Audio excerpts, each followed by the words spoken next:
You're listening to Design Between the Lines, the only design and home furnishings podcast where we talk with the movers and shakers, industry innovators, and lifetime legends of the home furnishings industry. It's here that I get a chance to sit and chat with the influencers shaping the industry into what it is today.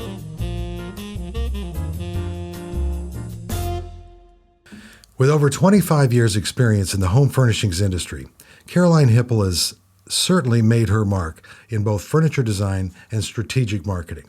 She is currently the president of Norwalk Furniture and touts an expansive career which has garnered recognition by outlets such as Catalog Success Magazine and Home Magazine.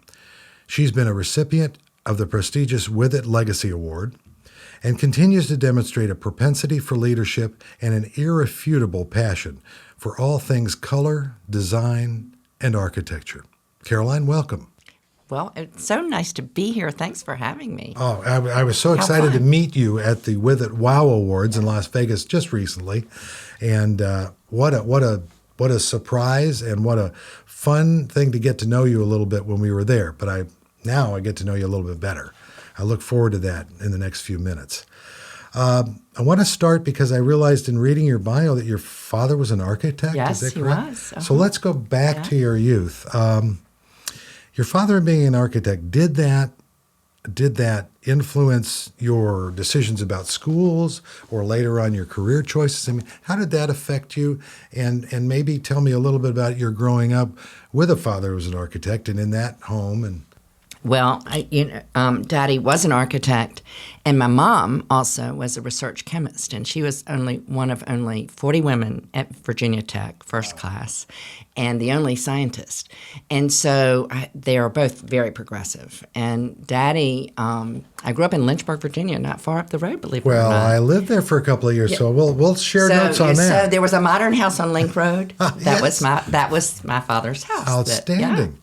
And so when I did, in my days at Storehouse, Mitchell Gold was one of our vendors. And he said, there's a house in Lynchburg that I really loved. And I said, that was my house.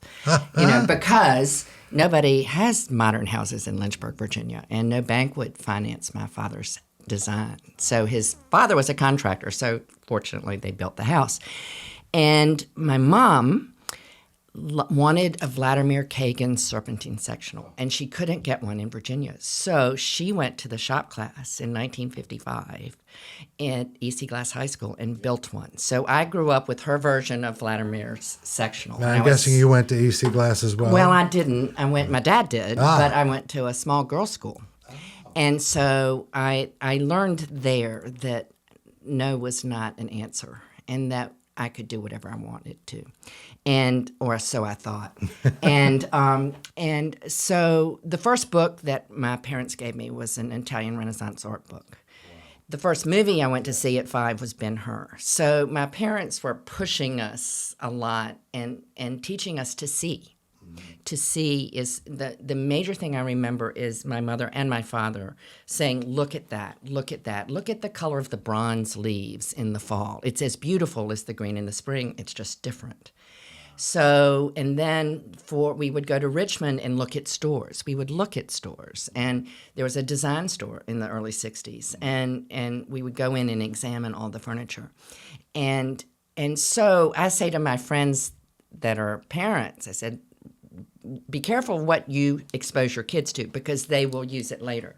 So I was a retailer for many years, but my love of textiles and color started in those early days, following my father building projects, following my mother teaching me to see colors and textiles. Did you travel with the family and do things like that where they taught you further how to observe and look at your surroundings? Well, in those days, you were generous to say it's 25 years. It's 40 for me in the furniture business, but thank you for saying 25. So in those days in Lynchburg, Virginia, before everyone was flying and traveling so often, where we traveled was at the Travelogues. So we would go to EC Glass High School and see the National Geographic Travelogues. Oh, wow. And then my mother would give us these books from National Geographic that came like every month. And you had Peru, and so we learned to travel with books and in travelogues and You in saw movies. the world and So you we read saw about the yes. world. Now, I was hungry for the world, and I also say beware for what you wish, because I've been, privileged to be in companies where we were importing from all over the world. So traveling to India, to Denmark, to Italy, to Thailand, to China, all, and then looking at them from an artistic standpoint. So when I went to college, I was deciding between being a biology major or an art history major. Wow. And I That's went, two. two very different. Yes, they are, yeah. And I took a few labs and realized I wasn't destined to be in a lab for my life. I like the outside. Yeah. And Yep. so, and I was in love with my art history classes. And the school I went to had one of the only decorative arts programs. And I studied American architecture and furniture. But thinking I was going to go into the business of, I didn't want to be a curator because I wanted it to be more business oriented. I thought I would be in the auction business. Oh, okay. And along the way, after I graduated from college, one of my favorite internships was at Rinalda. We got to live in Rinalda and study American art That is there. a great. Just amazing program. But I landed in Georgetown with an expensive rent and no job, went to work for a stockbroker, thinking maybe I'll be a broker instead of being in the art business. But there were no women brokers in that time. And I, who had been taught I could do anything that I put my mind to, that was not an option. And I had a calendar at my desk, and I had tears in my eyes one day saying, someday I'll have a calendar with too much on it. And then again, beware of what you wish, because it comes true. Oh, my and gosh. a friend, someone I knew who was 2 years ahead of me in school, called to arrange for a furniture delivery with my boss with this funny little one store I just started called This End Up. Oh. And I said, I'd love to work part-time. And 23 years later, I was ahead of 250 stores around the country. And there were all these smart women who had no opportunity to manage or lead, that Stuart Brown, my mentor, gave us the opportunity to learn to grow a company of that size. I started at 21. I had 9 stores at 23. Who gives somebody that responsibility? Tell me a little bit about your impressions about Stuart and how his being a mentor of yours, how that affected you, and how his mentoring kind of came about. Well, he and his wife Libby were the retail side of the success of This End Up. Libby's brother and his partner Randy Ward were the manufacturers. So together they built this huge company. And Stuart and Libby realized early on we were the first retail furniture chain in regional malls. We were the very first. That was those are very expensive rents, and the courage to sign up for that kind of rent and then do it again and again and again. So Stuart was very visionary that way. He also recognized, before I ever heard anyone else say it, that women were furniture customers. So he wanted to hire women to sell to them. Now, I would say if he were sitting here, we were also cheap. Okay. So he recognized that he had this ambitious pool of people that traded money for job opportunities, and I would do it all over again, in those early days. But what Stuart and Libby really did was craft this culture of empowering people. They gave us more responsibility than we really thought we could handle, and we met it. So we were proud, and we grew. And then we learned to manage across the country together with shared values, before shared values were a thing. Yeah. And then we learned to have honest and constructive criticism and open feedback. So that helped you face your weaknesses and turn them into strengths. I've got to tell you, and I'm kind of guessing about the years that this occurred, but honestly, I'm pretty certain not many other companies had that going on, which says a lot about you all and about him and her, the whole family, that company that made And that's up. what it was like. It was we now, all of us, when there were about 5 of us just together last weekend, the further away we get from that experience, the more valuable we realize. And how, for a young woman starting out, that was my foundation. You can't but say thank you, to Stuart, to Life for getting that opportunity. Now, we worked hard. We cried. We managed the delivery trucks. We managed warehouses. Lots of hats. We opened stores. We wrote checks. We did payroll. So we did it all. And what I give for GPS and routing deliveries now. But what it did is instilled this sense of you do the right thing when no one's looking. You do the right thing and it works and it works and it works. And then you teach other people to do it. And so and the other thing about this end up, Stuart and Libby sold, and Steve and Randy sold after 10 years to Melville, which owned 16-store specialty retailer, TJ Maxx, Tom McCann, Wilson Swade and Leather, CVS, huge. So big. We had to learn to live from an entrepreneurial-led company to the largest specialty retailer in the country, which all had merchant princes from that were very proud, very there was a lot of little fiefdoms. And so learning how to take our culture and make it work in something that was so different was a very interesting. I have to ask this question because you're saying it's interesting, but I'm wondering because what you created was a great culture. Did that have any influence on the other cultures of those other fiefdoms in a positive way? They bought it because of the culture. They bought it because they saw it. What we learned, and I know now, unless your senior management really understands it and wants to apply it in the little everyday decisions, is very hard. They respected us. They were curious about it, but they would say, how can we do that? How can that be done? So then CVS decided it wanted to become itself, and everybody else was shed. We could either stay with them or leave. And so we decided to buy ourselves with Citicorp Venture Capital. Okay. The same time when they bought all the Masco properties. So that was a big big company. We were a little company. So we then had many years as a management-led buyout with a venture capital firm. A whole different thing. So I'm so grateful that I was able to succeed in 3 different ownerships of 1 different company. I was just kind of thinking, I'm listening to everything that you've done in that period, and you really were kind of working in both design and management at the same time. You're affecting the design, your day-to-day look, overall look of the company as it's exposed to the consumers on many different levels and many different channels, and at the same time, you're also doing all those wonderful management things. So all those hats, hardly you have to duck getting in the door every morning. But how'd you blend that all together and come up for air sometimes? We just did it. But what I'm I've always, because of my artistic family, both of my sisters are artists as well, I wanted to learn the business because I always knew I had the art inside.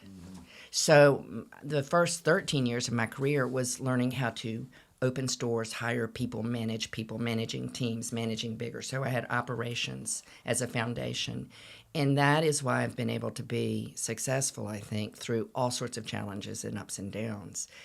And I then found a way into managing the art of the company through owning merchandising as a department and then creating product. And early on in this we created a window treatment and bedding line. So we were buying fabrics. I've been betting my pocketbook on fabrics for a long, long time. But the business foundation, I knew I had to earn. And that was really important. And now I've blended the art and science of design for a long time. And I've always known that my reason for being was to bring beautiful things to the world in a business fashion. I knew if I can make it work in business, then I can do a lot of creative things from an art standpoint. Now, I admire the artists that start and make their living as art. I think I was a chicken. I don't think I knew I could do it from a business standpoint. Could I do it just on my own? My hat's off. And I get to work with so many people like that. I design things too, but I really would rather be a incubator and a facilitator of really great design. And that's enough for me.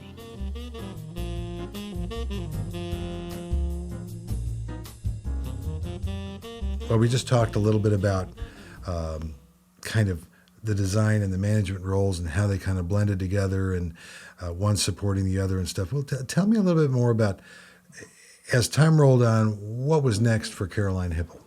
Well, my longtime business partner, Dixon Bartlett, and I found that This and Up was gone. And we spent 6 months looking around the world to say, we've had this amazing experience. Now what do we want to do? And so we did a research project, and we talked to manufacturers, retailers. We went all over the world. And coming back from visiting a manufacturer in Spain, we said, we want to go buy the 30 best leases of This and Up and open a specialty upholstery company that's associated with the manufacturer. So we talked to Norwalk, we talked to J.B. Davis, who we loved at Klausner, and we went to Jerry Bernbach at Rowe. And Jerry said, love your idea, but I just bought Storehouse, and it needs a president. So why don't you come and do what you want to do? And the odd thing is we wanted 40 stores. Storehouse had 40 stores. We knew we needed some critical mass. And then I asked for the P&Ls, and they were a little slow in coming, and they had just bought Storehouse, and it was in a challenge time financially. But because we'd done all this research, we said, we can do this. And we had a job to do to invigorate a venerable brand that after Robert left had gone to, Robert Curry was the founder, and it had not seen the creativity that he had brought to it for some time. Had wonderful people, good real estate, but just needed love and energy. Mm-hmm. Mm-hmm. And so what I learned at Storehouse, I gained great respect for talent, design talent, merchandising talent. And when we discovered lots of things that were happening, like there was an embezzlement ring, there was just all sorts of things that showed that the people hadn't been cared for in a while. And so we had to bring that culture. So we got a chance to reinvent the merchandising at the same time we were bringing a solid foundation of empowering culture to the people. And so I'm so grateful to watch our merchants, and Dixon and I really led a process of trend watch. And we started going to the Maison and Objet in 2000. I think we were. It wasn't like You're then. Kind of the leading edge of doing there that. were not a lot of there was not a lot of English spoken in the halls. Today it's America, but so we started seeing amazing colors and watching trends and then devising a process to bring it home to our buyers and our buying process. Mm-hmm. And the thing that I really saw happen that was so powerful there was uniting the lighting buyer with the textile buyer, with the upholstery buyer, with the case goods under a common vision of trend and color theme and a very organized process of re-merchandising on a regular basis. And up till then, I'm almost certain, and I hope I'm not speaking out of turn here, but I don't think that was being done in a lot of other stores, which meant you were really a leader in creating that movement, which frankly should have occurred a long time ago, but thank goodness you had the vision to apply that and make them feel part of the action, I guess. Well, and we went out. Thank you. But when you're betting your money on this inventory, you want to be right. Yeah. So it's a little selfish. And we learned this whole process of art and science, and looking and seeing what was new. Then betting on some of that. I remember an orange, pink, and chocolate stripe that Mitchell Gold put on his Ava chairs for us that first season, and everybody thought we were crazy. We did it to attract attention, but then it sold. So then we learned to watch the ebb and flow of, we're seeing millennial pink, is it gonna sell and when? Yeah. So we started tracking when colors came in and went out. But we didn't rely only on our own resources. Although we have really good observational skills, we brought in Cecil Adams, who is has an amazing eye and experience, and we said, we want a neutral party. leading our merchants together collaboratively so we can come up with what we're going to do. So we wanted to. Sometimes there's a lot of ego involved. I know you're surprised to hear that. Really? But so we wanted to let the egos go and let the joy of the creativity be the winner. And we knew we needed to not have a player with the vested interest of saying that's mine. So we brought in an outside person, and it was miracle work. It really. So anyway, so it united the staff. We were working on empowering them at the same time, and we were seeing results. So, that's pretty fun. Well, you've covered a lot of areas in this, and I love what you've done, because we talked about the process. With all of these folks that you were bringing in, the energizing of the creativity, the creating of collections, did you have a favorite one? And were favorite collection? Yeah, were there one or two that kind of just tanked? As we say, Well, there's always something.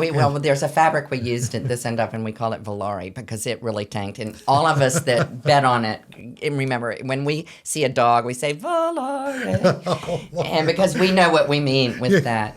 But what we did at Storehouse that was really innovative is we had our top 5 stores had about 5,000 more feet than anybody else. And we made that a lab. It was called the Studio. So when we first started seeing Belgian Modern, years ago, we're talking 23 or something, every year, those studios were our lab where we could make wild mistakes. Or we could bet big, but we weren't buying for 72 stores at that point. And so we used those labs to work out the kinks of the Volaris or whatever, and whatever floated up from the labs then got to it was the farm team that then got to the major leagues. Which is a great way to do it. Great way to do it. In incorporating your skills, the themes, I'll bring those back again: art and science, and I am sure. You were mentored as a young person. Have you had the opportunity to mentor other women in the industry as you've progressed up in other leadership roles as you've been growing in your own leadership position in this industry? Tell me about that a little bit. Well, I was on the founding board of With It as well. I know you've talked to Jenna and Laurie, and I was on the founding board of With It, and certainly through that, creating a process there. We really wanted to make sure it was an education, mentoring, and networking organization so that you could see people take board leadership positions and learn to lead outside their companies and then use those skills there. In my own companies, oh my gosh, yes. But the way I have been able to do it is with talented people in the right positions, whether in HR or development or managerial positions, that we learned together what leadership looks like in our culture. And then we taught everyone else. So whether you were working on the warehouse floor or you're in the C-suite, you were working under the same principles of how we treat each other. And we invested heavily in education, communication, and leadership development so that the managers learned how to mentor their employees. And so to me, that's my biggest contribution, is having the intention as the senior leader to create the structure that provides that education. Because we believe that the real energy in a company comes between the manager and the employee. When studies show, when you really want to come to work, your boss, your manager knows you, understands you, is an advocate for you.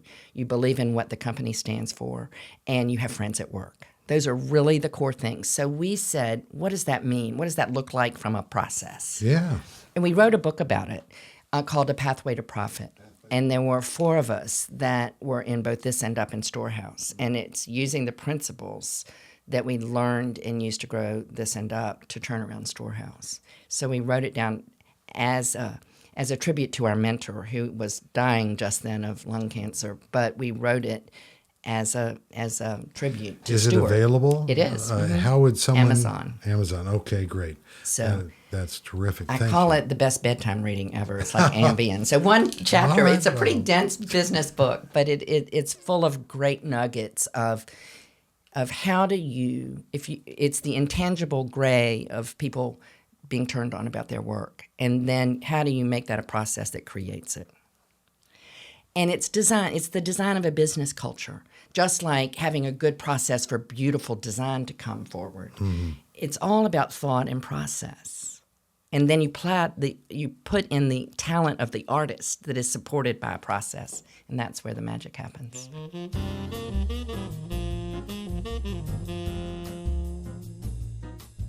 Well, Caroline, let's talk a little bit about what's going on for you today. What are you doing now? So I have the great privilege of all these lessons we've been talking about. I get to combine building cultures and creating magical product at Norwalk Furniture. And That's a great company. it's 102 years old that happened to go away in the recession for 6 weeks. 12 families bought the business to keep the jobs in their community. So people lost their jobs for 6 weeks, and then they got them back 6 weeks later. They hired us to create reinvention strategy, and then merchandising, and then fabric curation. And they're based in Norwalk, Ohio. And 2 years ago, I became the president. Congratulations. And it's really my privilege because we get to invent what our goal is to have the most productive, beautiful fabric line in our category in upholstery, and to have in our community the best place to work.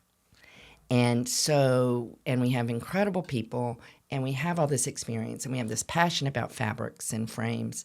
And so I get to put all this stuff together that I've been playing with for 25 to 40 years.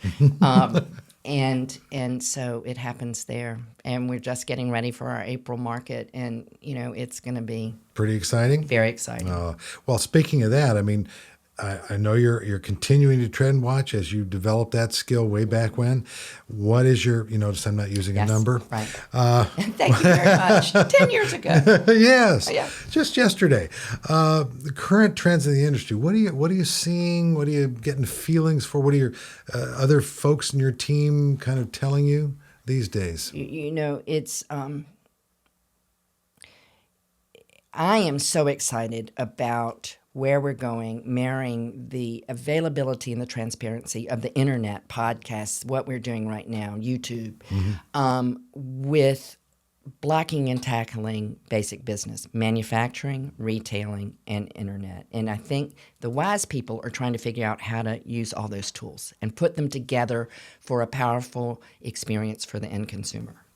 And so we have 500 dealers across the country and designers that we create educational opportunities for. So together we can say, how do we best use all these tools? Don't be afraid of the internet. Use it. Don't be afraid. Use designers. How do we marry the designer's skill, the retailer's touch point, experience point, and the breadth of offerings that the internet has?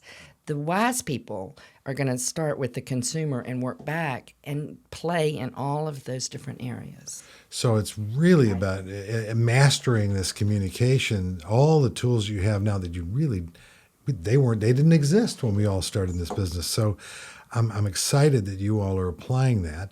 I know that feeling the energy in the room at the WOW Awards just a couple of weeks ago, that those tools are very well used by the Revered organization. I was so pleased to be introduced to you and to others and to witness what I witnessed in Las Vegas, and look forward, hopefully, to collaborative efforts going forward between the American Society of Furniture Designers and with it. And speaking of that, we have a number of students and young people who are maybe at this point trying to figure out what career path they really want to go to. I mean, do they want to design the next pen, the next iPhone, or do they want to take skills that they have and maybe apply them, I'm hoping, to this industry? Is there anything that you might give them in the way of advice or direction to kind of bring them into our field of interest, if you would. You know, it is an amazing time if you're a millennial, and for many reasons. But quick demography: there were 80 million baby boomers, 42 million Gen Xers, and 80 million millennials. During the recession, that's one reason we had a recession, because in our industry, in the housing and home furnishings, there were 30 million less people when they turned 45 and 50 at the major shopping time to buy. And we had an industry established for 80 million people, baby boomers. Well, guess what? So then the Gen Xers didn't come into our industry. So you have the me's that are going to die at some point, and then you have not many Gen Xers to be executives for this big wave of 80 million millennials coming. So I feel like for a young woman or man, like I started out, it's a whole new Wild West of opportunity. So don't be afraid because someone who's 40 said, I would never have gone in the home furnishings industry. It's a different time, and it's an exciting time for all of us. So I would say start out, and then I would say learn business skills. Design is amazing, and you know what your talents are and what your gifts are, but we're in business. So don't ignore a substrate of business skills as a designer. Mm-hmm. And I was just talking to Amy Fleury, who was an editor and now has written a book for press for designers and all of that. And she said, as editors, we sort of disdain the business. She goes, I've learned that it's all about business. Yes. So I do think it's true. So you can't forget that we are in the business of making and selling beautiful home furnishings and helping people's houses be beautiful. And the more you do that in an effective way. So learn business, find your passion, find a mentor. And well, you couldn't have said it better. Mm-hmm. Wow. On that note, let me thank you very much for being with us today. Thank you for sharing your thoughts on leadership, on art and science being combined, the mentoring that you've initiated on your own, but what you've witnessed and created in the beginning days, your beginning days in this industry. I really appreciate you sharing that with our listeners today. It's been so fun. Thanks, Caroline. Thanks. Design Between the Lines is produced by Element Studio with the American Society of Furniture Designers. We're recorded in High Point, North Carolina. To find videos of these podcasts, be sure to subscribe to the American Society of Furniture Designers YouTube channel. To learn more about ASFD, visit asfd.com. And don't forget to subscribe to hear more industry stories of design between the lines.